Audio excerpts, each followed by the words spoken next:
मैं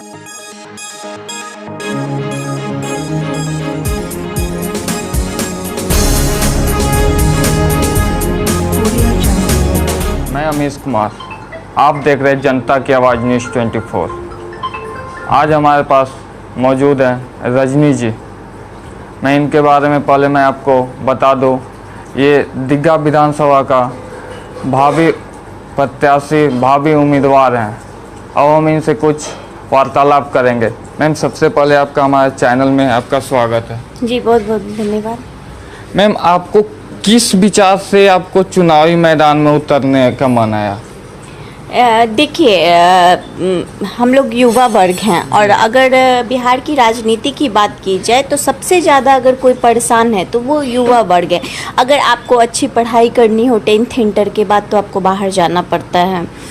फिर उसके बाद आप जब बाहर पढ़ाई के लिए जाते हो तो मजबूरन आपका यहाँ रोज़गार नहीं है, तो आपको अपनी फैमिली को, घर वाले को छोड़ के आपको जाना पड़ता है। अगर आप डिसीज़न लेते हो, यहाँ अगर कुछ नौकरियाँ भी मिल जाती हैं तो फिर 35-40 के बाद आपका स्कोप नहीं होता है। तो ये सब जो विचार है जो मेरे को प्रेरित किया कि किसी को तो आगे निकलना पड़ेगा ना, सिर्फ सरकार की आलोचना करने से चीज़ें ठीक नहीं होती हैं। इस कचरे को, इस करप्ट सिस्टम को साफ करने के लिए किसी को तो निकलना पड़ेगा। तो मैं युवा वर्ग के लिए वो हिम्मत कर रही हूँ और निकल रही हूँ, और मैं जानती हूँ कि युवा वर्ग मुझे सपोर्ट करेंगे। मैम, आप फील्ड में जा रहे हैं तो आपको क्या लग रहा है? आप हर क्षेत्र में घूम रहे हैं, हर जगह पे जा रहे हैं, जैसे कि कुछ दिन पहले ही पटेल नगर में गए हुए, तो वहाँ से आपको जनता से क्या उम्मीद मिला? मैं जहाँ भी जा रही हूँ वहाँ मुझे जनता का बहुत सम्मान प्यार मिल रहा है। वो बोल रहे हैं कि हाँ बिल्कुल, युवाओं को आना चाहिए, ये नए लोगों को मौका मिलना चाहिए। क्यों नहीं मिलना चाहिए? जो लगातार जिस पार्टी के सांसद और विधायक रह रहे हैं वो 5 साल जनता के बीच जाते नहीं हैं, जब चुनावी टाइम आता है तो फिर वो जाते हैं। तो मुझे तो बहुत सम्मान मिल रहा है, बाकी महादेव की मर्जी। मैम, आपको बिहार विधानसभा चुनाव दीघा से आप लड़ने वाले हैं, किस पार्टी से आप लड़ेंगे? जी, मेरी पार्टी का नाम है अखिल राष्ट्रीय जनतंत्र पार्टी। उसमें मैं राष्ट्रीय प्रवक्ता के भी पद पे हूँ, उसी पार्टी से लड़ रही हूँ। मैम, आप चुनाव जीत गए तो आप जनता के लिए क्या करेंगे? जी, मेरा मेन जो मुद्दा है वो है शिक्षा, स्वास्थ्य और हम विधानसभा में रोजगार के लिए आवाज़ उठाना, और जो भी लोकल लेवल पे जितने भी छोटे छोटे कुटीर उद्योग हैं, लोगों को ट्रेनिंग करवाना, मत्स्य पालन की ट्रेनिंग करवाना। जैसे आपको बेत का सोफ़ा बनता है, बहुत तरह तरह की कलाकारी होती है, तो उन सबों को मैं अपने क्षेत्र में जहाँ तक मेरा पावर पोजीशन रहेगा उसमें मैं रोजगार को भी बढ़ावा दूंगी। और विधानसभा में बिहार में रोजगार लाने के लिए मैं ये सुनिश्चित करूंगी कि बिहार में जल्द से जल्द रोजगार आए। मैं एक युवाओं की आवाज़ बनूंगी। उसके बाद वार्ड वाइज एक सबका एक अलग प्रॉब्लम है। कहीं आप नाले का प्रॉब्लम देखिए, कहीं रोड का प्रॉब्लम देखिए, कहीं जल का प्रॉब्लम देखिए, कहीं शौचालय का प्रॉब्लम देखिए। तो अभी मैं जहाँ जहाँ घूम रही हूँ वहाँ समस्याएं बहुत हैं और लोगों की कोई सुनने वाला नहीं है। तो वार्ड वाइज जो प्रॉब्लम है वो उसको भी मैं दूर करूँगी। मैम, आप जनता के बीच जा रहे, किन एजेंडों के साथ आप जनता के बीच जा रहे हैं? मैंने अभी आपको जस्ट बताया, मेरा जो मेन मुद्दा है शिक्षा, स्वास्थ्य और रोजगार के लिए मैं विधानसभा में आवाज़ उठाऊंगी उसको, और लोकल लेवल पे मैं उसको बढ़ावा करूंगी। और जो लोकल प्रॉब्लम है, जैसे हर वार्ड का एक अपना प्रॉब्लम है, जैसे बाबा चौक का प्रॉब्लम है, जिस नाले का मुद्दा मैंने उठाया था वो 40 साल पुराना है। 6 बार उसके टेंडर भी पास नहीं हुए, 6 बार इसके टेंडर के लिए बात हुई, फिर कैंसिल भी हो गई।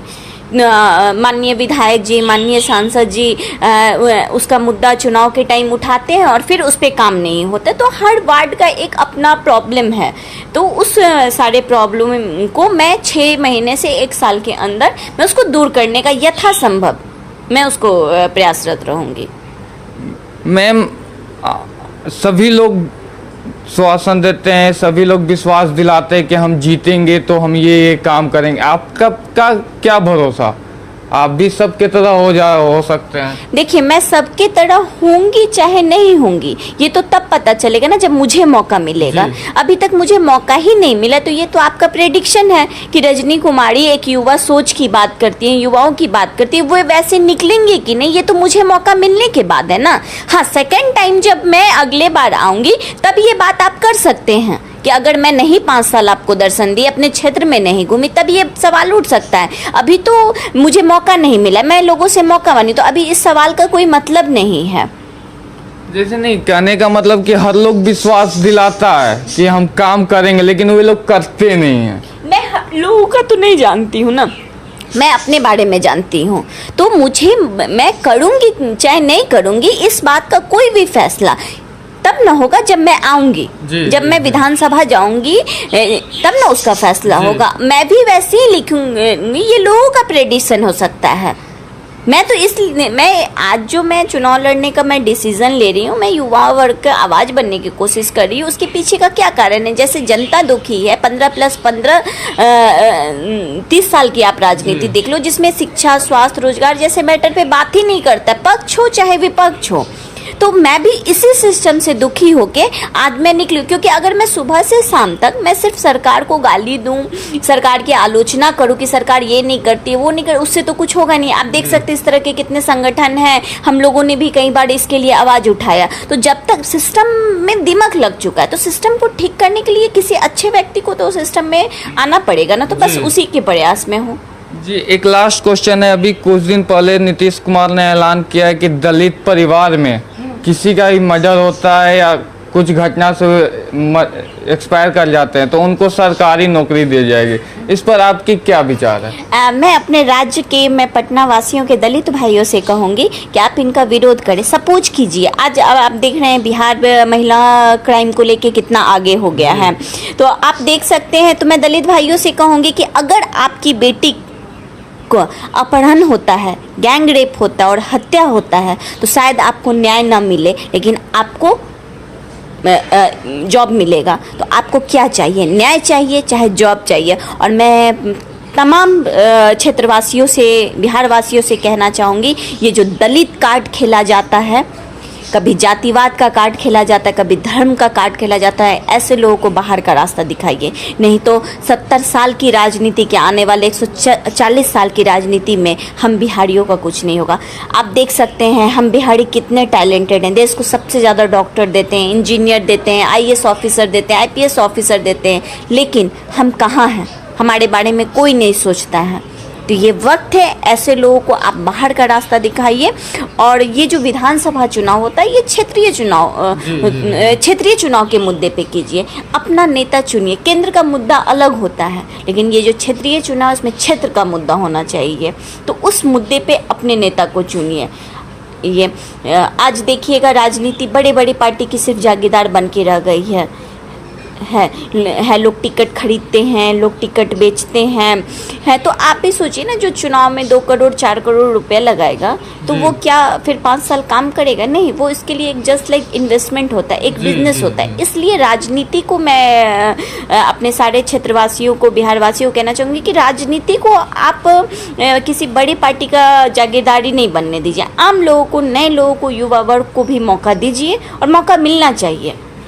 मैं करूँगी नहीं करूँगी इस बात का डिसीजन बाद में होगा, लेकिन एक मौका तो मुझे भी मिलना चाहिए ना। हाँ, दूसरी बार अगर मैं मौका मांगने आऊँगी तब आप मुझसे सवाल कर सकते हैं, अगर मैंने नहीं किया तो। लेकिन पहली बार अगर मैं खड़ी हो रही हूँ आपसे मौका मांगने, तो एक मौका तो मुझे भी मिलना चाहिए। तो ये सवाल तो नहीं बनता है।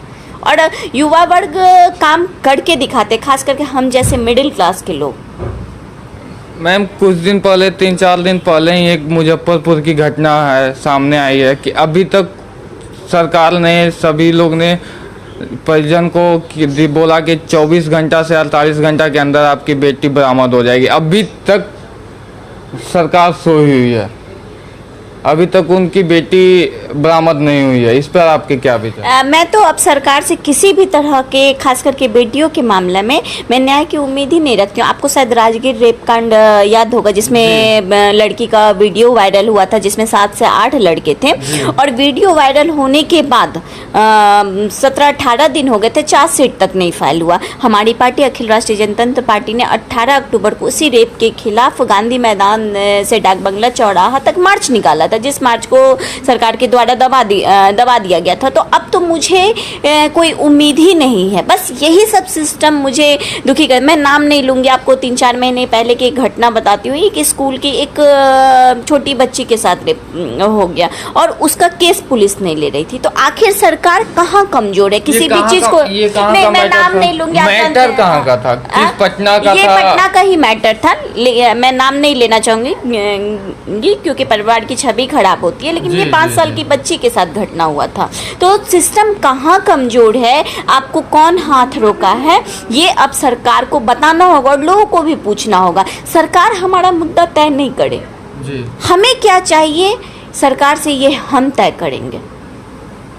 आप देखिए सरकारी स्कूल है आप जाके देखिए, सिस्टम इतना खराब है। आप अगर मैं झूठ बोल रही हूँ तो आप खुद जाके सर्वे कर ले, जनता जाके सर्वे कर ले। आप सरकारी स्कूल में जाइए, बेंच तक ठीक नहीं है, बाथरूम है तो बाथरूम में लाइट नहीं है, किसी बाथरूम में दरवाज़ा नहीं है, पानी तक नहीं है, बेंच डेस्क सही नहीं है, कोई सिस्टम ही नहीं है जी। शिक्षा और स्वास्थ्य एक ऐसा चीज़ है कि हर आदमी डिजर्व करता है।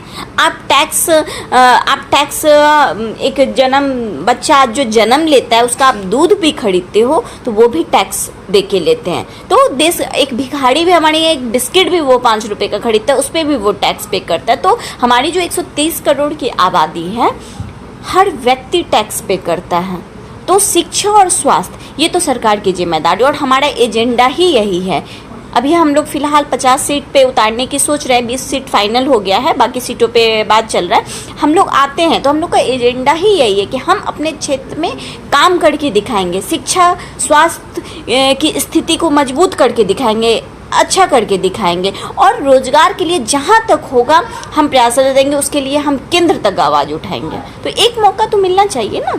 मैम, आपकी पार्टी किसी के साथ गठबंधन में चुनाव लड़ेगी या जी क्या? अभी तो ऐसी कोई खबर नहीं है क्योंकि हमारे पार्टी का एजेंडा किसी से मिल नहीं रहा है।